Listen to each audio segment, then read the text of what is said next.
ముఖ్యంగా బాపట్ల పార్లమెంట్‌లో వైఎస్ఆర్‌సీపీ నాయకులు చేసిన అవినీతి అక్రమాల గురించి మనం ఒక్కసారి చూద్దాం. బాపట్ల నియోజకవర్గం ఎమ్మెల్యే కోన రఘుపతి గారు ఏం చేశారంటే జగనన్న కాలనీలో పేదలకు ఇళ్ల స్థలాలని చెప్పి దాదాపుగా ఇళ్ల పట్టాలకు 142 ఎకరాలు భూసేకరణ చేసి భూసేకరణ రైతుకు అధిక ధరలు చెల్లిస్తూ రికార్డులో చూపి వాస్తవంగా తక్కువ ధరలు చెల్లించి 10 కోట్లకు పైగా అవినీతికి పాల్పడ్డాడు. అదేవిధంగా నియోజకవర్గంలో ఇసుక మాఫియా నడిపి 100 కోట్ల అవినీతికి పాల్పడ్డారు. అసైన్డ్ భూముల నిబంధనలకు విరుద్ధంగా 30 అడుగులకు పైగా లోతు తవ్వించారని, అదేవిధంగా లేఅవుట్లు వేసిన వ్యాపారుల నుంచి కమిషన్ల రూపంలో 10 కోట్లకు పైగా దండుకున్నారని, ఉద్యోగుల పోస్టింగుల్లో ఫైరవీలు చేసి కోట్లు వసూలు, బహుళ అంతస్తులు నిర్మించే వారి నుంచి కోట్లు వసూలు చేశారని, గత 4.5 ఏళ్లుగా ఎమ్మెల్యే చేసిన అవినీతి అక్షరాల 200 కోట్ల పై మాటే అని బాపట్ల ఎమ్మెల్యే పైన ఆరోపణలు ఉన్నాయి. అదేవిధంగా ఇంకొక నియోజకవర్గం మనం చూసినట్లయితే వేమూరు నియోజకవర్గంలో మేరుగు నాగార్జున గారు ఎమ్మెల్యేగా ఈయన చేసిన అవినీతి గురించి ఈయన ఎమ్మెల్యే అయిన దగ్గర నుంచి కొల్లూరు బట్టిప్రోలు మండలాలు అక్రమ ఇసుక దందా నిరాటంగా నడుస్తుంది. ఆయన అనుచరులు 2 ఏళ్ల క్రితం జగనన్న కాలనీకు మొరకలు వేయాలని బుసుకు తవ్వడానికి అధికారుల నుంచి అనుమతులు తెచ్చి దాంతోపాటు ఇసుకను తవ్వి అమ్మి సొమ్ము చేసుకున్నారు. ఇసుక దందా ద్వారా రాష్ట్రంలో ఎవ్వరు అంచనా వేయలేనంత ఈ మంత్రి గారు 200 కోట్ల వరకు సంపాదించారని వాళ్ళ పార్టీ నాయకులే చర్చించుకుంటూ ఉన్నారు. ఇక పేదలకు ఇచ్చిన నివేశన స్థలాలను రైతు వద్ద నుంచి పొలాలు సేకరించే సమయం ద్వితీయ శ్రేణి వైకాపా నాయకులు మధ్యవర్తులకు వివరించి కోట్లలో కమిషన్లు మంత్రికి ముట్టజెప్పారని ఈయనపైన ఆరోపణలు ఉన్నాయి. ఇంకా చీరాల నియోజకవర్గంలో ఇసుక, రేషన్, బియ్యం దందాలు ఎమ్మెల్యే వ్యక్తిగత పిఏ త్రివేణి పాత్ర ఎక్కువగా ఉంది. ఎక్కడికక్కడ ఈ అనుచరులను ఏర్పాటు చేసుకొని అక్రమార్కులను నెలవారీ డబ్బులు వసూలు చేసేవారని ఆరోపణలు ఉంది. అదేవిధంగా ఇంకా చూస్తే ఈ విధంగా వైఎస్ఆర్సీపీ నాయకులు అవినీతి ఆరోపణలు ఎదుర్కోవడం జరిగింది. ఏంది బాపట్ల పార్లమెంట్లో వైఎస్ఆర్సీపీ నాయకులు ఈ విధంగా అవినీతి చేస్తూ దొరికిపోయారు. ఆలోచించండి ప్రజలారా. గుంటూరు పార్లమెంట్లో వైఎస్ఆర్సీపీ నాయకులు చేసిన అవినీతి గురించి ఒక్కసారి చూద్దాం. ఏ నియోజకవర్గంలో ఏ విధంగా చేశారు. గుంటూరు ఈస్ట్ లో అక్కడికి సంబంధించిన ఎమ్మెల్యే ఏ విధంగా అంటే అభివృద్ధి పనులు తమ అనుచరులతో చేయిస్తూ బయట నుంచి వచ్చేవారిని బెదిరిస్తూ వాళ్ళ దగ్గర నుంచి కమిషన్లు తీసుకుంటున్నారనే ఆరోపణలు ఉన్నాయి. అదే విధంగా ఇక్కడ చూసినట్లయితే గుంటూరు వెస్ట్ కి సంబంధించి ఎమ్మెల్యే గిరిధర్ నియోజకవర్గంలో చేపట్టిన కొన్ని పనులను కూడా కమిషన్లు తీసుకొని ఈ తెలుగుదేశం పార్టీ నుంచి గెలిచి అక్కడికి వెళ్లి ఈ విధంగా దోచుకుంటూ కమిషన్లు ప్రతి ఒక్కరి దగ్గర తెలుగుదేశం పార్టీలో నుంచి గెలిచి వైసీపీలోకి వెళ్ళి అక్కడ కొన్ని పనులు చేపిస్తూ అక్కడ దోచుకోవడానికి ఆ పార్టీలోకి వెళ్ళడమో బహుశా అందుకని అక్కడికి వెళ్ళి దోచుకు తింటూ ఉన్నాడు. అనేక కమిషన్లు తీసుకుంటూ ఈ విధంగా తీసుకుంటూ ఇంకా ఇక్కడైతే మంగళగిరి నియోజకవర్గం కిందకు వస్తే ఇక్కడ ఆర్కే ఈయన అధికారంలోకి రాకముందు చాలా మాటలు చెప్పారు. కోటలు దాటే విధంగా ఇవి చేస్తాం అవి చేస్తాం అని చెప్పి అదే విధంగా ఈయన ఎమ్మెల్యే అయిన తర్వాత ఈ నియోజకవర్గం మొత్తం తన అనుచరులతో ఇసుక దందా చేయిస్తూ ఉన్నారు. మొత్తం ఈ అనుచరులతో చేపించి నియోజకవర్గాన్ని దోచుకు తింటూ ఉన్నారు. అదే విధంగా పొన్నూరు నియోజకవర్గం గుంటూరు పార్లమెంట్ లోని పొన్నూరు నియోజకవర్గంకి వస్తే అక్కడ ప్రధానంగా ఎమ్మెల్యే ఏమేం చేస్తూ ఉన్నాడు. చేబ్రోలు మండలంలో క్వారీల నుంచి మట్టి అక్రమంగా తరలిస్తూ దీనికి డబ్బులు వసూలు చేస్తూ ఉన్నారు. కొందరు క్వారీ యజమానుల నుంచి బలవంతంగా వసూలు చేయడం కూడా వివాదాస్పదం. నియోజకవర్గానికి వచ్చే అధికారుల నుంచి వసూలుకు పాల్పడు లక్ష్యాలు నిర్దేశించి వసూలు చేస్తున్నారని లక్ష్యాలు అంటే ఒక టార్గెట్ ఇచ్చేస్తాడు. ఈ టార్గెట్ వరకు నువ్వు దోచుకోవాలి అని చెప్పి దోచుకొని ఈయన దోచుకు తింటూ ఉన్నాడు. గతంలో రేషన్ బియ్యం వ్యాపారి హత్య కేసులో కూడా తన పక్కనే తిరుగుతున్న పట్టించుకోకుండా వత్తాసు పలుకుతూ వచ్చి బహిరంగ ఆరోపణలు కూడా ఉన్నాయి. అంటే ఈ విధంగా దోచుకు తిన్నారు. అదే విధంగా మంగళగిరి నియోజకవర్గంలో ప్రధానంగా ఎమ్మెల్యే ఆర్కే గారు పోస్టింగులకు అధికారుల నుంచి భారీగా డబ్బులు వసూలు చేశారనే ఆరోపణలు కూడా ఉన్నాయి. ఈ విధంగా చేస్తూ వచ్చారు. తెనాలిలో అయితే అక్కడ ఎమ్మెల్యే నియోజకవర్గంలో అక్రమ లేఅవుట్లకి సహకరిస్తూ వారి నుంచి పర్సంటేజ్లు ఇంత పర్సంటేజ్ ఇస్తావా అంత పర్సంటేజ్ ఇస్తావా అని తీసుకుంటూ ఉన్నారు.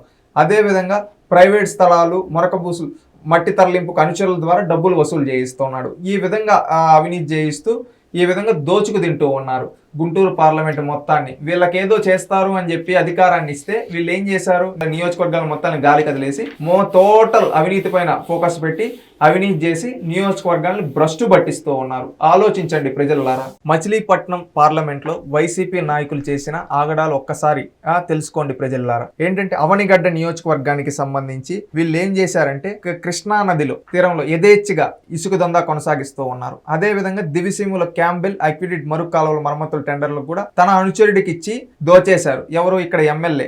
అదే విధంగా కట్టబెట్టి మరి భారీ అవినీతికి కాలువల పనులు చేయకపోవడం రైతులు తీవ్రంగా నష్టపోయారు. వీళ్ళేమో బిల్లులు చేసుకుని దోచుకు తినేశారు. అక్కడ ప్రజలేమో నష్టపోయారు. అవనిగడ్డ నియోజకవర్గ ఎమ్మెల్యే ఈ విధంగా తీశాడు. ఇంకా గుడివాడ నియోజకవర్గం, ఇక్కడ ఎమ్మెల్యే గురించి ప్రత్యేకంగా చెప్పాల్సిన అవసరం లేదు, కొడాలి నాని. ఈయన అవినీతి ఏంటంటే భారీ స్థాయిలో, ఒకటి కాదు రెండు కాదు, ఈయన మంత్రిగా ఉండేటప్పుడు అవేవో సంచులు అని చెప్పి, గోండ్ సంచులు అని చెప్పి దోచేశాడు. ఆ తర్వాత టిట్కో బినామీల పేరుతో దక్కించుకుని దాన్ని కూడా అమ్ముకున్నాడు. అదే విధంగా అనుచరులతో కలిసి లేఅవుట్స్ ఇవన్నీ చేసి భూ కబ్జాలు, అన్ని అక్రమాలకు ఇది చేయలేదు అని చెప్పేదానికి లేదు, అన్ని క్యాసినోలు పెట్టి ఈ విధంగా నియోజకవర్గం మొత్తాన్ని భ్రష్టు పట్టించేశారు. ఇంకొక నియోజకవర్గం గన్నవరంలో ఈయన ఏంటంటే తెలుగుదేశం పార్టీలో గెలిచి ఒకప్పుడు జగన్మోహన్ రెడ్డి గారిని తిట్టి మళ్ళీ అదే పార్టీలోకి వెళ్ళాడు. వెళ్ళిన తర్వాత ఈయన చేసింది ఏంటంటే మట్టి గ్రావెల్ దందా ఇవి చేస్తూ ఉన్నాడు. ఇవే కాకుండా స్థిర నిర్మాణ రంగాల వ్యాపారాలు సెటిల్మెంట్లు చేసుకుంటూ లబ్ధి పొందాడు. అదే విధంగా విమానాశ్రయం, గన్నవరం విమానాశ్రయం అక్కడ నిర్వాసాలు నిర్దేశించిన R&R ప్యాకేజ్ స్థలాల కేటాయింపులను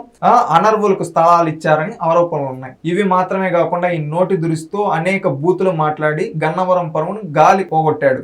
ఇది ఈయన చేసింది. ఇంకా మచిలీపట్నం అంటే మనకు బాగా గుర్తొచ్చేది ఎవరు, పేరు నాని గారు. ఈయన ఇంకా ఇక్కడ ఏంటంటే ఈ మచిలీపట్నం పార్లమెంట్ లో ఏది ఎత్తుకున్నా, గుడివాడ తీసుకున్నా పెద్దదవా, ఇంకా గన్నవరం తీసుకున్న ఆయన, మచిలీపట్నం ఒకరిని మించి ఒకరు ఉన్నారు. ఈయన ఏంటంటే మచిలీపట్నం బందర్లో బినామీల పేరుతో మట్టి బుసక దోపిడీ చేశాడు. జగనన్న లేఅవుట్లు, పోర్టులు, అనుసరాలకు భూ సమీకరణల పేరిట 100 కోట్లు అక్రమాలకు. ఆడ కట్టింది ఇల్లు లేవు. ఏంటంటే 10 రూపాయలకు కొనేది 100 రూపాయలకు అమ్మేసేది, 90 రూపాయలు వీళ్ళు నొక్కేసేది. ఈ విధంగా దోచుకు తిన్నారు నియోజకవర్గాన్ని మొత్తాన్ని. ఇది ఈ విధంగా జరిగింది. పెడన్ నియోజకవర్గం తీసుకుంటే అక్కడ ఇంకొక వ్యక్తి, ఈయన ఏమంటే ప్రతి పనికి మొత్తం కమిషన్లు. ఈయన జోగి రమేష్ అనుకుంటాం. ఈయన మొత్తం ప్రతి పనికి కమిషన్ల రమేష్ అని ఉంటే బాగుండేమో. డబ్బులు తీసుకునేది పనులు, బినామీలు సైతం మంత్రికి పర్సంటేజ్లు ఇచ్చి మట్టి ఇసుక దోపిడీకి పాల్పడుతున్నారంటే ఈయన ఏ రేంజ్ లో చేస్తున్నాడు చూడండి. విజయవాడలో బినామీల పేరుతో ఆస్తులు కూడా పెట్టుకున్నాడు బాగా. ఈ విధంగా మళ్ళీ ఈయన మాటలు మాత్రం నేనేమి చేయలేదు అన్న విధంగా చెప్పుకుంటూ ఉంటాడు. ఈ విధంగా దోచేశాడు నియోజకవర్గం మొత్తాన్ని. ఇంకొకటి పెనమలూరులో వచ్చి ఈయన ఒక ఆయన ఉన్నాడు. ఈయన ఏమంటే నియోజకవర్గంలో జగనన్న కాలనీలు ఏర్పాటు నిమిత్తం సుమారు 450 ఎకరాలు సేకరించారు. దీనికి ఎకరానికి 5 లక్షల చొప్పున వసూలు చేసి 450 × 50 22.50 కోట్లు ఈ విధంగా తీసుకున్నారు. కాలనీలో మొరక పేరుతో 120 ఎకరాల్లో మొరక తోలారు. అదే విధంగా దీనికి ఎకరానికి 10 లక్షల చొప్పున వసూలు చేశారు. అంటే దాదాపు 12 కోట్ల రూపాయల వరకు దోచేశారు పెనమలూరు ఎమ్మెల్యే. అంటే ఇక్కడ చూడండి ఏ విధంగా దోచుకు తింటూ ఉన్నారు. ఈ విధంగా దోచుకు తినేస్తూ రాష్ట్రాన్ని మొత్తం గాలి కొదిలేసి వీళ్ళు మచిలీపట్నం పార్లమెంట్లో అయితే ప్రముఖంగా ఈ గుడివాడ కొడాలి నాని కావచ్చు, గన్నవరం వంశీ కావచ్చు, అదే విధంగా మచిలీపట్నం పేరుని నాని గారు కావచ్చు, ఈ విధంగా జోగి రమేష్ కావచ్చు, వీళ్ళంతా పార్లమెంట్ ఒకరిని మించి ఒకరు అవినీతిలో పోటీ పడుతూ, అభివృద్ధిలో పోటీ పడతారు. ఎక్కడైనా వీళ్ళు అవినీతిలో పోటీ పడుతూ దోచేస్తూ ఉన్నారు. ఆలోచించండి ప్రజలారా. ముఖ్యంగా నరసరావు పార్లమెంట్ పల్నాడు జిల్లాలో చూస్తే వైసీపీ నాయకులు చేసిన అవినీతి ఆగడాలు, అక్రమాలు ఇన్ని కాదు. ఏ విధంగా అంటే ఒక రేంజ్ లో చేశారు. ముఖ్యంగా దీంట్లో మనం సత్తెనపల్లి నియోజకవర్గం తీసుకుంటే ఈడ అంబటి రాంబాబు, అంబూతు రాంబాబు అని కూడా అంటారు. ఈయన ఏంటంటే అనేక విధాలుగా దోచుకు తిన్నాడు నియోజకవర్గం. చిన్న దగ్గర కూడా ఏదన్నా సీఎం రిలీఫ్ ఫండ్ రావాలన్నా, ఏదైనా పెన్షన్ రావాలన్నా వాళ్ళ దగ్గర కూడా కమిషన్ తీసుకున్నారని ఆరోపణలు ఉన్నాయి. అదే విధంగా ఈయన సత్తెనపల్లి పాత బస్టాండ్లు ఎడ్లపాడు మండలంలో సొలస రంగనాయకమ్మ దేవస్థానానికి సంబంధించి భూములు నివాస యోగ్యమైన ప్రాంతంగా దేవాదాయ ఉన్నతాధికారులతో చర్చించి ఆలయ భూములు నిర్మించే పక్కాయిలు క్రమబద్ధీకరించారు. సుమారు 400 కుటుంబ సమస్య. దీన్ని పరిష్కరిస్తామని అంబటి హామీ ఇచ్చి కనీసం నెరవేర్చలేదు. ఈయన ఆగడాలు ఇంత అంతా ఉండవు. నియోజకవర్గంలో ఏంటంటే పట్టణం మండలంలో లేఅవుట్లు ఎవరు వేసినా కానీ ల్యాండ్ కన్వర్షన్ తో పాటు ఇతర అనుమతులు కావాలన్నా కానీ ఈయన మంత్రి అంబటి రాంబాబు దగ్గరికి వెళ్లాల్సి ఉంటుంది. అనుమతి ఉన్న లేఅవుట్ నుంచి 5 లక్షలు, అనుమతులు లేకపోయిన లేఅవుట్ల నుంచి అమ్మకాలకు 10 లక్షల వరకు వీళ్ళేదో ఫిక్స్డ్ అమౌంట్ పెట్టుకున్నట్టున్నారు. ప్రతి ఎమ్మెల్యే ఇదే విధంగా లేఅవుట్ల దగ్గర నుంచి ఈ విధంగా వసూలు చేస్తూ ఉన్నారు. ఇంకొకటి ఏంటంటే ముప్పాల మండలం గొల్లపాడుకు చెందిన పుడికితీత పనుల్ని కల్లం విజయభాస్కర్ రెడ్డి ద్వారా చెప్పి 1 కోటి వరకు మంత్రి రాంబాబు దండుకున్నారనే ఆరోపణలు ఉన్నాయి. ఇవి ఒకటే కాదు, దీని గురించి ఏంటంటే పేజీలు అవినీతి ఆరోపణలు ఉన్నాయి. ప్రతి ఒక్కరి దగ్గర నుంచి దోచుకు తిన్నాడు ఈ అంబటి రాంబాబు. ఏంటంటే ఈయన 1989లో ఎమ్మెల్యే, ఆ తర్వాత ఇప్పుడు 2019లో ఎమ్మెల్యే. ఇన్నేళ్ళు గ్యాప్ వచ్చింది కదా, ఆ గ్యాప్ లో ఉండేది మొత్తం దోచుకునే దానికి కంకణం కట్టుకున్నట్టుగా ఉన్నాడు. ఆ విధంగా నియోజకవర్గం మొత్తాన్ని అన్ని రకాల కరప్షన్ చేసి పారేశాడు ఈ అంబటి రాంబాబు.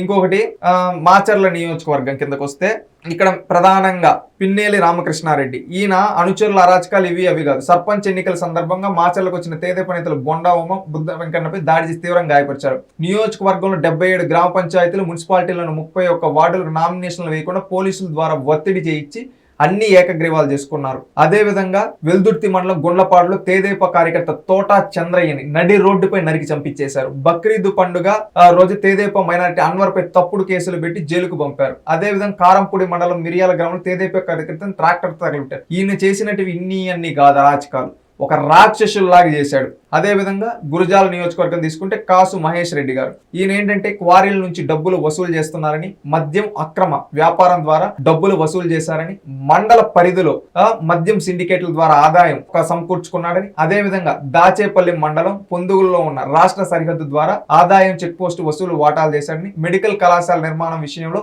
వాటాలు తీసుకున్నాడని ఈయనపైన ఆరోపణలు ఉన్నాయి. అదే విధంగా వినుకొండ నియోజకవర్గానికి సంబంధించి బోల్ల బ్రహ్మనాయుడు అనే ఈయన కూడా అనేక విధాలుగా అక్రమాలు చేశాడు. ఏ విధంగా పట్టణానికి 5 కిలోమీటర్ల దూరంలో ఉన్న బొల్ల బ్రహ్మనాయుడికి 100 ఎకరాల పట్టణ పేదల ఇళ్ల నిర్మాణానికి ప్రభుత్వం కొనింది. అంటే ఏ విధంగా ఈయన భూమిని 10 రెట్లు పెంచి అమ్మేశాడు. అదే విధంగా వినుకొండ పట్టణం పరిధిలో ఉన్నప్పటికీ SNRGS నిడుదల ఘాట్ రోడ్డుకు మంజూరు చేయించుకున్నారు. ఆ విధంగా చేయించుకుని దోచేశాడు. అధికార అండతో వివాదాస్పద భూముల్ని ఆయన కొని లబ్ధి పొందాడు. ఈ విధంగా నాకు ఇచ్చేయండి, నేను చూసుకుంటానని చెప్పి అందరినీ అలిగేషన్స్ ఉండే ల్యాండ్స్ అన్ని ఈయన దోచుకు తినేశాడు.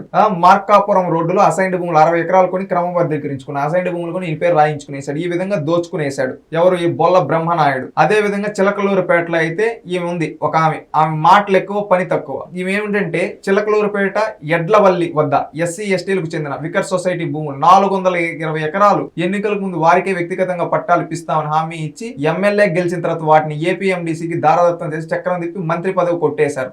అంటే ఈ విధంగా చేసి నేను చేయించేసాను, కొట్టేశారు. చిలకలూరుపేట మండలం మురికిపూడి గ్రామంలో అసైన్మెంట్ భూములు తక్కువ ధరకు కొని వాటితో తనతో పాటు కడపకు చెందిన అవినాష్ రెడ్డి మామ ప్రతాప్ రెడ్డి, MP మోపిదేవి సతీమణి పేరుతో గ్రానైట్ తవ్వకాలకు తెరదీసింది. రజనీ మరిది విడుదల గోపీను అడ్డం పెట్టుకుని నియోజకవర్గం అక్రమంగా మట్టి, ఇసుక, గ్రావెల్ ఇలా అన్ని వనరులు దోచుకున్నారు.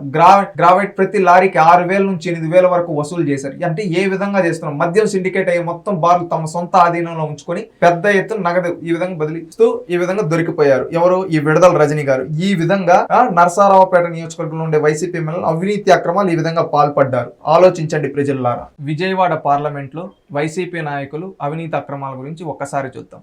విజయవాడ పార్లమెంట్లో ముఖ్యంగా జగ్గాయిపేటలో ఇక్కడున్న ఎమ్మెల్యే దాదాపుగా బియ్యం అక్రమ రవాణాకు పరోక్షంగా సహకారం అందిస్తూ కొన్ని 100 కోట్ల రూపాయలు అవినీతికి పాల్పడ్డాడని ఆరోపణలు ఉన్నాయి. అదే విధంగా మనం ఇక్కడ చూస్తే ఇంకొక నియోజకవర్గం నందిగామ, ఇక్కడ వైసీపీ ఎమ్మెల్యే ఇసుక అక్రమ రవాణా, గ్రావెల్ దోపిడీ చేశారని ఈ విధంగా ఆరోపణలు ఉన్నాయి. అదే విధంగా తిరువూరుకు సంబంధించిన శాసనసభ్యుడు తన అనుచరుల ద్వారా ఇసుక అక్రమ రవాణా అమ్మకాలు, ప్రభుత్వ పోస్టులను బదిలీలు, పదోన్నతులకు కూడా డబ్బులు తీసుకున్నాడు, పార్టీ పదవులు అమ్ముకోవడం, ఇలాంటివి అనేక ఆరోపణలు తిరువూరి వైసీపీ ఎమ్మెల్యే పైన ఉన్నాయి. అదే విధంగా విజయవాడ సెంట్రల్ నియోజకవర్గంలో అయితే మల్లాది విష్ణు గారు, ఈయన మల్లాది విష్ణు గారి పైన 1 కాదు 2 కాదు ఏంటంటే ఈయన గురించి పేజీలు ఉంది.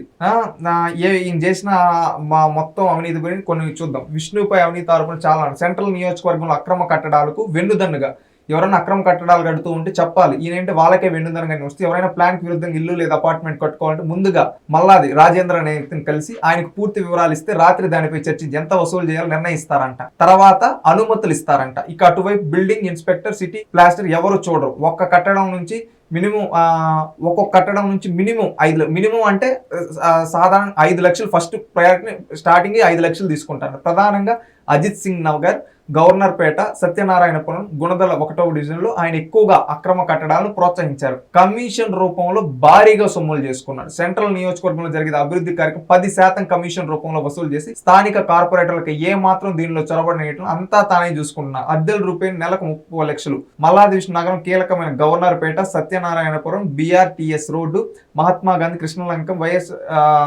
కృష్ణలంకం భవనాలు ఉన్నాయి. వీటన్నిటి దగ్గర నుంచి దాదాపుగా ఈ విధంగా దోచుకు తింటూ ఉన్నాడంట. ఇంకొకటి ఏంటంటే విజయవాడ ఈ విధంగా వీళ్ళు విజయవాడ దాంట్లో ఇవి మాత్రమే కాకుండా వీళ్ళ పార్టీకి సంబంధించిన ప్రధానంగా, ఎందుకంటే విజయవాడ రాజధాని ప్రాంతం, అక్కడ ఏంటంటే ప్రధానంగా వైసీపీ నాయకులు మిగిలిన వాళ్ళు కూడా షాపుల దగ్గర కమిషన్లు కావచ్చు, ఈ విధంగా అతను ఎవరో దేవినేని అవినాష్ అని ఉన్నాడు, అతను కావచ్చు, ఇలాంటి వ్యక్తులు కొంతమంది వైసీపీ నాయకులు, ఈయన మల్లాది విష్ణు, మళ్ళీ ఇంకొక వచ్చి కొబ్బరి చెప్పుల మంత్రి ఇంకొక ఆయన ఉన్నాడు, ఆయన వీళ్ళంతా కలిసి ఏంటంటే నియోజకవర్గాన్ని వెల్లంపల్లి శ్రీనివాసు వీళ్ళంతా ఏంటంటే నియోజకవర్గాలు పంచుకొని విజయవాడ పార్లమెంట్ మొత్తం అవినీతి అక్రమాలకు పాల్పడుతున్నారు. ఇంత అంతా కాదు, కోట్ల రూపాయల అవినీతి. ప్రతి ఒక్క దగ్గర నుంచి, షాపుల దగ్గర నుంచి వసూళ్లు, ఆ అపార్ట్మెంట్ల దగ్గర నుంచి వసూలు, ఈ విధంగా నెల కోట్ల రూపాయలు దోచుకుంటూ ప్రజల్ని దోచుకు తింటున్నారు. ఈ విధంగా దోచుకు తింటున్నారు. ఇలాంటి వాళ్ళకి సరైన విధంగా, తగిన విధంగా బుద్ధి చెప్పాలి. ఆలోచించండి ప్రజల్లారా.